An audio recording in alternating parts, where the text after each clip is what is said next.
बिस्मिल्लाहिर्रहमानिर्रहीम, अस्सलाम वालेकुम नाज़रीन। आप देख रहे हैं प्रोग्राम कड़वी बात और मैं हूं ज़ुल्फ़िकार मीर। नाज़रीन, इस वक्त पाकिस्तान की जो सहाफ़ी बिरादरी है वो सरापाए एहतजाज है। उसकी बड़ी वजह पीका एक्ट है। जब से ये एक्ट पास हुआ है और बग़ैर कुछ कहे सुने, कुछ बहस किए पार्लियामेंट ने इसको पास कर दिया, तो उसके बाद जो एहतजाज का सिलसिला है वो शुरू हो गया। एहतजाज बनता भी है जब आप लोगों की ज़बान को बंद करेंगे, आज़ादी इज़हार राय को दबाने की कोशिश करेंगे, तो सबसे ज़्यादा टारगेट तो सहाफ़ी होते हैं, क्योंकि उनका तो काम ही बोलना और लिखना है। और जब लिखने पर इस तरह पकड़ होगी, जब बोलने पर इस तरह पाबंदियाँ होंगी, तो फिर कौन बोलेगा, कौन लिखेगा। सच कहा एक सीनियर सहाफ़ी ने कि अगर पीका एक्ट को मुकम्मल तौर पर नाफिज कर दिया गया तो फिर सहाफ़ी तो सिर्फ मौसम का हाल ही बताएंगे, तज्ज़िया देने से भी वो कतराएंगे, क्योंकि तज्ज़िया देते हुए कोई बात भी ऐसी निकल गई कि जो शायद उनका अपना ज़ाती ख्याल हो, लेकिन उसे फेक न्यूज़ का टैग लगाकर आपके खिलाफ मुकदमा दर्ज हो सकता है। अब हुकूमत की अगर मौक़िफ़ को देखा जाए, उनकी बात सुनी जाए, तो वो कहते हैं कि हमने तो फेक न्यूज़ के ख़िलाफ़ कार्रवाई के लिए ये सारा कुछ किया है। अब फेक न्यूज़ के तो कोई भी हमायत नहीं करता। सहाफ़ती तंजीमें हों, सीनियर सहाफ़ी हों, वो ख़ुद फेक न्यूज़ से तंग हैं, बल्कि बहुत से सहाफ़ी तो फेक न्यूज़ का टारगेट बने। असल मामला ये है कि फेक न्यूज़ की आड़ में ये जो ज़बानें बंद करने का मामला है, ये जो आवाज़ें दबाने का सिलसिला है, ये शुरू हो चुका है और इस पर ही सहाफ़ती बिरादरी जो है वो तशवीश का इज़हार कर दिया। इस सिलसिले में PFUJ, जो कि मुल्क भर में फैली एक सबसे बड़ी सहाफ़ियों की तंजीम है, उन्होंने इस मामले को डिस्कस करने के लिए और मौजूदा सूरत हाल पर मशवरे के लिए एक 3 रोज़ा जो एक इजलास है उसका इनेकाद इस्लामाबाद में किया। 12, 13 और 14 फरवरी को ये इजलास हुए और मुख्तलिफ एजेंडा था, यानी मुलाकातें भी थी। इसके साथ साथ इंतखाबात, फिर सेमिनार, फिर एहतजाज, ये सारे काम इस्लामाबाद में हुए और मुल्क भर के 52 जो अजला हैं, वहाँ से 300 से ज़ायद सीनियर जो सहाफ़ी हैं और इस तंजीम से जुड़े जो सदर हैं, जनरल सेक्रेटरी हैं, डेलीगेट मेंबर्स हैं, वो इस्लामाबाद पहुँचे। उन्होंने 3 रोज़ इस्लामाबाद में क़याम किया। इंतखाबात की जैसा मैं ज़िक्र कर रहा हूँ, तो इंतखाबात के हवाले से बाकायदा जो सहाफ़ी डेलीगेट मेंबर थे, उन्होंने बाकायदा वोट डाला और इस वोट के नतीजे में सीनियर सहाफ़ी एंकर, मारूफ एंकर पर्सन राना मोहम्मद अज़ीम, वो सदर मुंतखब हो गए। इसी तरह सीनियर सहाफ़ी शकील अहमद, जिनका ताल्लुक़ इस्लामाबाद से है, वो सेक्रेटरी जनरल मुंतखब हुए।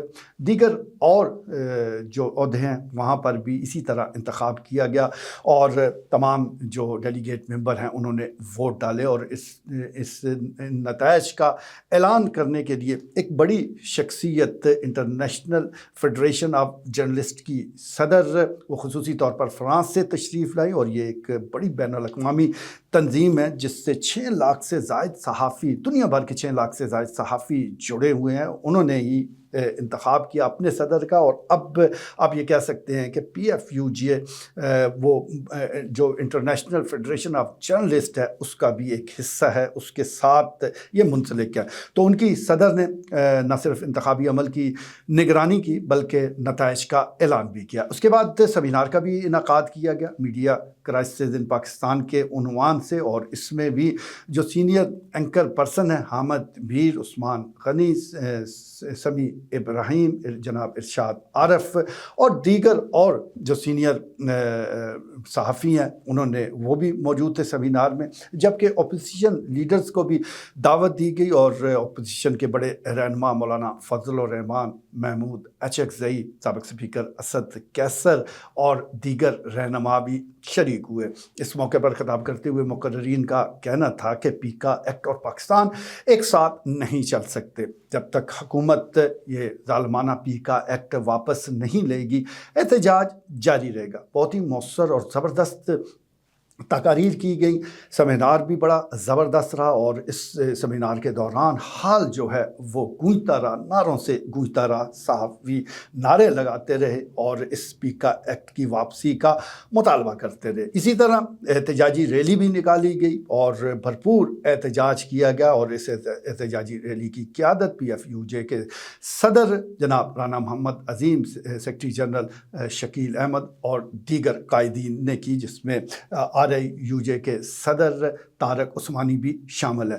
तारक उस्मानी का एक बड़ा ही कलीदी किरदार रहा इस सारे अमल में, क्योंकि वो पुराने लीडर हैं और उनके राब्ते जो हैं वो हर जगह मौजूद हैं। तो ये जो 3 रोज़ा एक इजलास या 3 रोज़ा ये जो एक एक्टिविटी इस्लामाबाद में जिसका इनकाद किया गया, इसके मैन ऑफ द मैच आप तारक उस्मानी साहब को कह सकते हैं, क्योंकि उन्होंने ही राब्ते किए, उन्होंने ही सारे इस अमल को मॉनिटर भी किया और उन्होंने ही सहूलतकारी भी की। तो ये मैं समझता हूँ कि एक बड़ा ही तारीख़ी ये दिन रहा कि सारे सहाफ़ी भी इकट्ठे हुए, उनको एक छत के नीचे इकट्ठा किया गया, एक एजेंडा उसको डिस्कस किया गया और अब ये जद्दोजहद चल पड़ी है जिसमें PFUJ और इसके लीडरान और इससे जुड़े जितने सहाफ़ी हैं वो हरावल दस्ते का किरदार अदा कर रहे हैं और ये एहतजाज के दायरे कार को बढ़ा रहे हैं।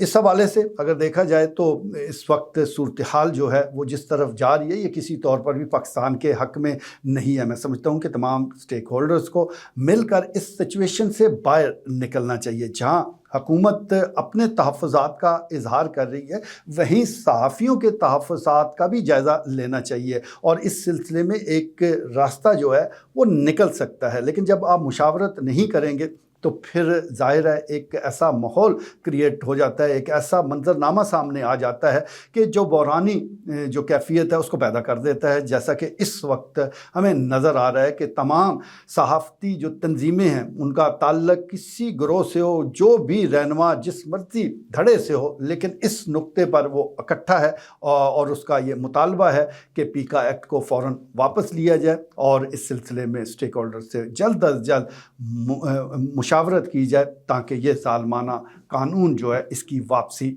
मुमकिन हो सके। PFUJ के इस तारीख़ी इजलास में चकवाल से भी, चकवाल यूनियन ऑफ जर्नलिस्ट के रहनुमा जिसमें ख्वाजा बाबर सलीम, राजा इफ्तिखार अहमद और जुल्फ़कार मीर शामिल थे, वो इस्लामाबाद पहुँचे, इंतखाबी अमल का भी हिस्सा बने, साथ साथ सेमिनार में भी शिरकत की और अपने कायदीन को यकीन दिलाया कि जो भी ये सहाफ़ती जिद्दोजहद है, तमाम चकवाल के तमाम जो सहाफ़ी हैं वो इनके साथ हैं और इस हवाले से जो भी लाए अमल दिया जाएगा उस पर इंशाअल्लाह अमल होगा। अब देखते हैं कि आने वाले दिनों में हुकूमत जो है वो कौन सी पॉलिसी लेकर सामने आती है। आया टकराव की पॉलिसी को जारी रखा जाएगा या ऐन जमहूरी तकाज़ों के मुताबिक गुफ्त व शुनीद के ज़रिए पुरअमन तौर पर इस मसले का हल निकाला जाएगा। आज के लिए इतना ही, इजाज़त दीजिए, अल्लाह ने के बाद।